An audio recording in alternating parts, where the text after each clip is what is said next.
Ho, ho, ho! Welcome back to our family channel, the McCruddens. Today we're talking about Season 1, Episode 2 of Tales from the Crypt. What was the episode called? And All Through the House. In fact, I've got some Christmas goose for you. Goosebumps, that is. Yes, indeedy. A little terror tale chock full of holiday fear.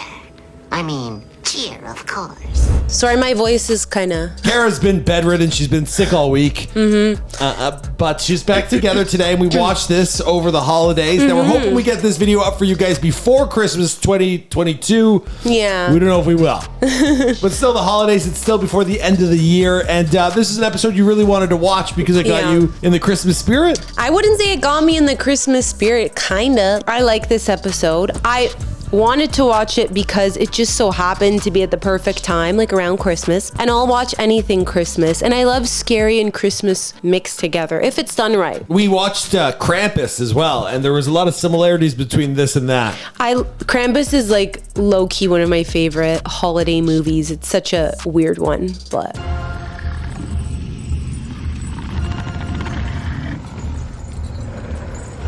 And this was an episode, although we've watched the entire box set, somehow I missed this one. I've never seen it before. I think because I started watching it, I started watching the series when I got the box set and you weren't around. It was just an off day and it was like in the summer. So I'm not going to make someone watch a Christmas episode with me in the summer. Michael would be like, I'm not watching that, but I wanted to watch it in order. So I also didn't really remember it because it was very early on, but yeah. Well, thanks for saving it for me. I'm not as into all this Christmas stuff. Don't let the hat fool you. Is that your underwear? Part of it. Where's the rest of it?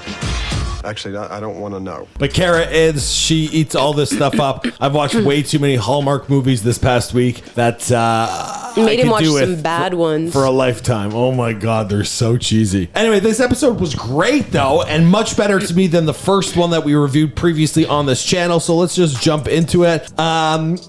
Yeah, the Crypt Keeper was there, and we got to see his feet again. So clearly, I forgot all of these little. Even though it was like the first version of like this puppet, he was super funny, and he was dressed in like a creepy Santa like mask. I really love this intro. So, get a gander of a Yuletide Yelp yarn that goes a little something like this.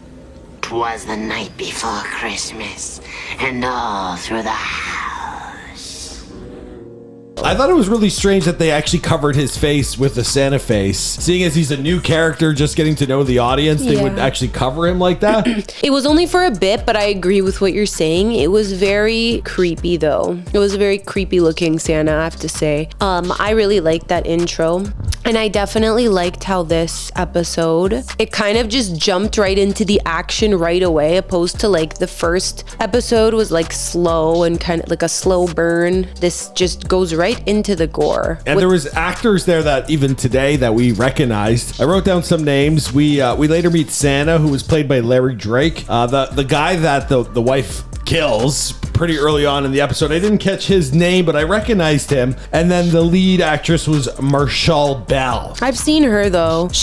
I don't know from where. I'd have to do my research, but she was definitely familiar to me. And she offs her husband in like the first couple minutes of the show. Totally. I think it was a really good setup. You have this rich, entitled wife living this glorious life, but hates her husband. And to make him not seem that appealing, he's like sucking back on some whiskey, not paying attention to her. Bit of a like asshole. So she seems justified in just doing off with him and kills him right off the bat. Yeah, but they also like, she has a child upstairs. They don't really talk much about her daughter. And I believe that this was like her second husband or something, because I don't think he was the dad. That was like, for some reason, I feel like that was established in the first few minutes. I don't remember how. I think she said like your stepdad is sleeping. Yeah, something like that. But then it goes, so you're like, okay, if this is not the plot, if this happens so early on, what's it gonna be? And of course there's a person, they foreshadow on the news that there's a guy who escaped from like the asylum or something, and he's wearing a Santa costume, and he's an axe murderer, and he's going on a rampage. County authorities say that the man, a patient at the Pleasantville Institute for the Criminally Insane, escaped earlier this evening and should be considered extremely dangerous. Officials confirm that the suspect is a heavyset man in his late 40s and is reported to be wearing a Santa Claus suit stolen from the home of one of his victims. It's a snowstorm. The scene is set. It's perfect. She's worried about her own murder going down and like covering that up or what have you. Yeah, lots of really cool stuff happened there, and I really loved how modern. Like obviously this is back in the day before they used digital, but they're filming with cameras, and the 90s just has a really good feel about it. Like, you know, that same Home Alone era, like they're in the house. Although the snow looked super fake, everything else about it was super rich and super authentic. Even the wells, she was trying to dump the body down a well, and it looked like they actually built a well, or they used a real well because there was like a shot up from the bottom of it. Yeah, I love some of those elements. That reminds me that like one thing I thought of, and I told you this when we were watching the episode, not related to exactly the episode, but I just loved the feeling of like late 80s, like 90s Christmases, and like how they made them look, especially in the movies and TV. It was just so like cozy, and like the houses were just like full of like stuff, and it was just so warm. It wasn't like these modern, like, it was just like cozy and warm, and like they definitely had that like vibe. It was like the Home Alone type vibe in this house too. I wrote down, Mom has a new man and looks at the will. She's a hoe, but her coat is so modern. I don't remember her coat, but I remember what you're talking about. And like, I feel like there's a few episodes to come that like have this idea of like people with their new lovers, like overthrowing the last one. Like a lot of these like love affair type murder in this show, in the series. You're together. Right. So this was like the first of one, but yeah, then the plot like turns because then it just, this Santa murderer shows up.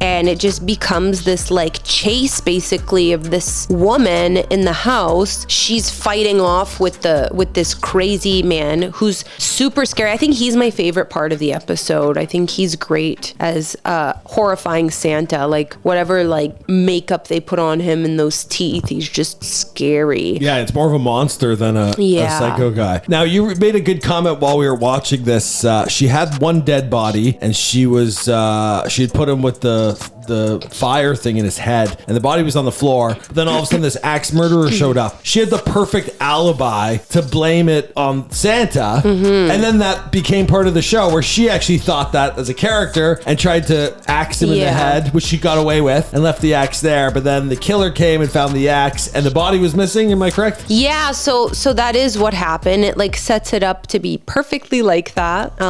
It just gives her the perfect excuse and like scene set up. So she's like, wow, I might be getting chased and fighting with this crazy man, but she thinks she got him, like the crazy guy, and he's dead in the snow. But that's what she thinks. So then she's like, I'm also gonna get away with the murder of my husband, and I got this murderer, so I'm gonna be like the hero.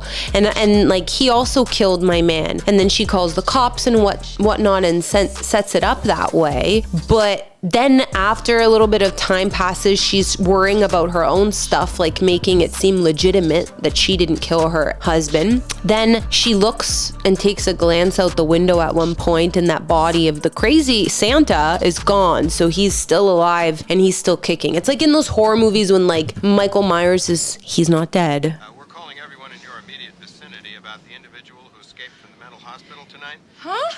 Have you heard anything about it on the news or? No. Well, ma'am, he's killed a couple of people. We have reports he's wearing an old Santa Claus suit, and we're sending deputies to all the homes in your area just to check up.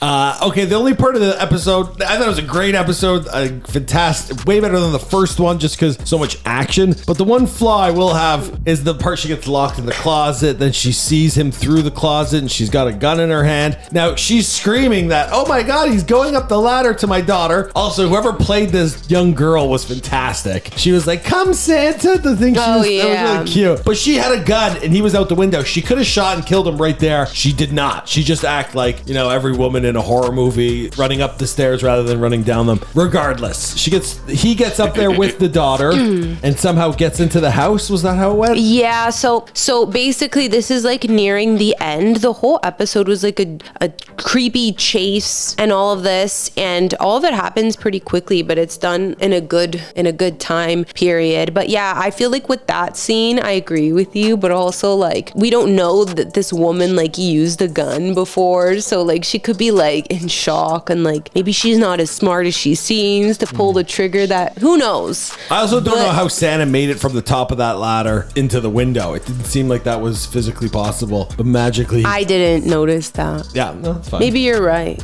Regardless, those are the only little flaws in the show because things are starting to really ramp up. And then I can't remember what happened.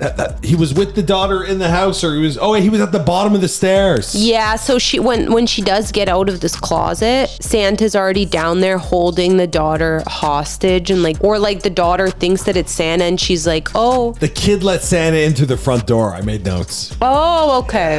Okay. That was the one part, but then I know how it ends. He says something like naughty or nice. And then the end, it just doesn't show what Santa does, but you kind of get the idea. Like mom is getting her karma for killing her husband, and it just ends with him saying something right beside the daughter and the mom coming down the stairs. So it's like he's gonna get them both. A big zoom in of her horrific scream. Oh, Carrie. Thank goodness. See, Mommy? I told you Santa would come, and he didn't even have to come down the chimney. I let him in.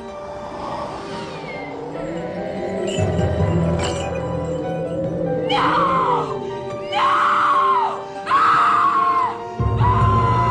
Yeah, good scream. Very epic. Yeah. That was one thing I remember. Alfred Hitchcock-esque. Yeah.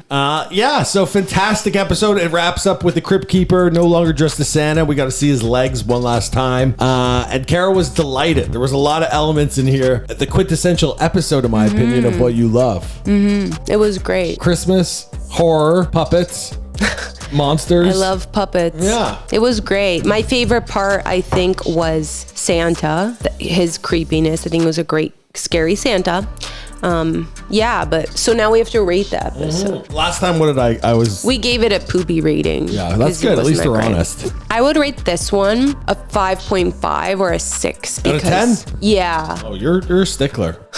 Well, I don't know. I'm like okay, actually no. I take that back. I'm gonna rate it a 6.5, only because I know that I have some favorite ones coming. But I feel like this is actually, or 6.57. I just feel like I rated that. I don't think we should get into the decimal numbers. You should just go 0.5 or not. Okay, I take it back 7. I agree. Yeah, I feel like this one's way more up your alley, but it's still a strong contender. There were no, when I see Kevin Dillon or Brad Pitt, I'm like, hooked, because these are really cool things to see. And I didn't know these actors that well. That would have probably upped it to a 7 for me, but still, it was a stronger entry into the series. I'll give it a 6, even though I'm not that Christmassy as you are. But still, another fantastic episode. We have number 3 to watch tonight and give you guys another review. Yeah. So if you enjoy these guys, we have, about 300 episodes to get through. We're going to be doing a lot of these videos in 2023. Mm-hmm. So stay tuned. Thank you so much. My name's Michael McCrudden. And I'm Kara the Vampire Slayer. You can follow us on social media, and we will see you guys in another video. Bye. Do your best Crypt Keeper laugh. I can't, because my throat...